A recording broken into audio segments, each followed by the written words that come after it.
Hey everybody, how you doing? This is Barry, that Goat Metal Show, on today, Monday, July 11th, 2022. Hope everybody's doing well. Hope everybody's safe. Today is Monday. Yeah, I am on the last legs of my vacation. Yeah, I go back to work on Wednesday.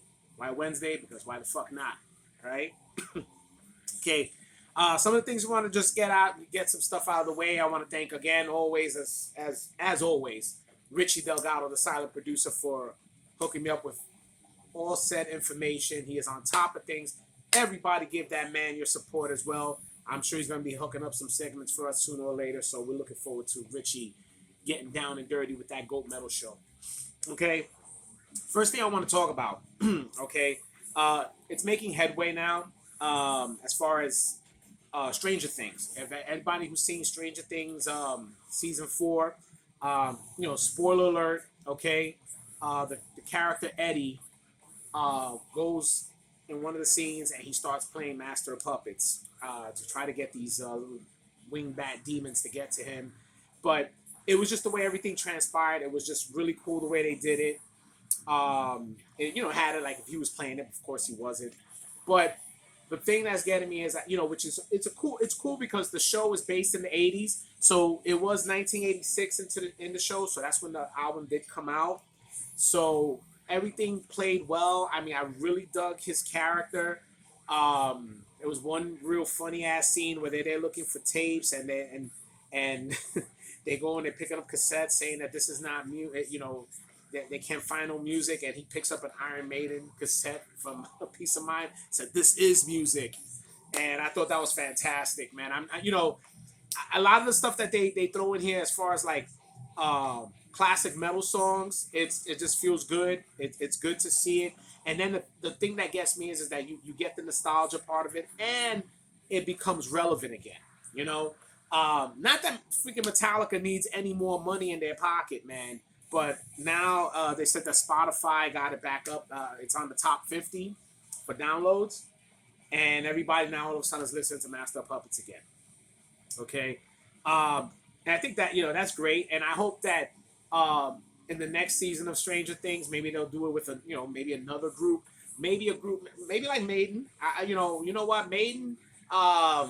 It'd be a group that I would see them throwing little stuff in there. I mean, why not? Maiden's relevant. I think they're relevant enough that you could throw some stuff in there, or maybe some Wasp. You know, Something that you could just bring back the torch of this band, Merciful Fate, anything that a lot of these bands are still going strong. The Judas Priestess of the world and everybody, but ain't nothing wrong with getting some of the classics back out there to get the younger generation accustomed to some of the good old school stuff that was in our heyday, man. All right. Also, which I found really cool, was that Robert Trujillo's son, the bass player from Metallica, his son did the guitar work for Stranger Things for that whole Master of Puppets thing. I thought that was fucking fantastic. I think that's really cool. Shows how freaking talented that kid is, man. And he's credited and everything, man. So more power to them, man. Hey, that kid is, hey, look, I guess it just falls in line if you're growing up in a house with a musically inclined parent. 9 out of 10 times you're gonna see your parent enjoying what they're doing. You want to get involved and you want to learn or be just as good. Some do the same instruments, some venture off to other things, But yeah, it is what it is. Also, want to give a shout out to one of the most brutal metal albums that ever came out. It had the anniversary, I believe it was July 6th. The album came out July 6th, 1993. Brujerías Matando Güeros. Now, if everybody knows, Brujeria is basically an all-star cast band where you got Dino was in it. Shane from Napalm Death was in it. It was a slew of people going in and out of it.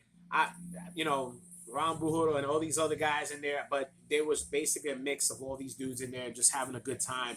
But it just ended up taking a life of its own. And Matando Güeros, as a young metalhead, in the early '90s. You know, when you heard a full fledged Hispanic band that was just singing all in Spanish, death metal, and sounding brutal as hell. It felt good. It really did. It felt really good, and the fact that they got as big as they did and went out to everybody. You know, every country loves fucking Buridia. All right, Matando Güeros is by far a staple, and then the fucking cover, man, the severed head. Oh, yeah, gotta love it. But 29 years. So next year they'll be their 30th anniversary. Be nice if they do some type of tour or something like that for their 30th anniversary. I guess we'll just keep tabs on that to see how everything goes, and we'll go from there. Now, I got a few little hitbacks on the what if. I had did on Facebook. I did two what ifs. What if Max Cavalera never left Sepultura, and what if the Hoffman brothers stood in deicide, right? So the Max Cavalera one pretty much got more feed, right? So we'll go. I'll go with my theory on that. Okay, Max would have stood in the band.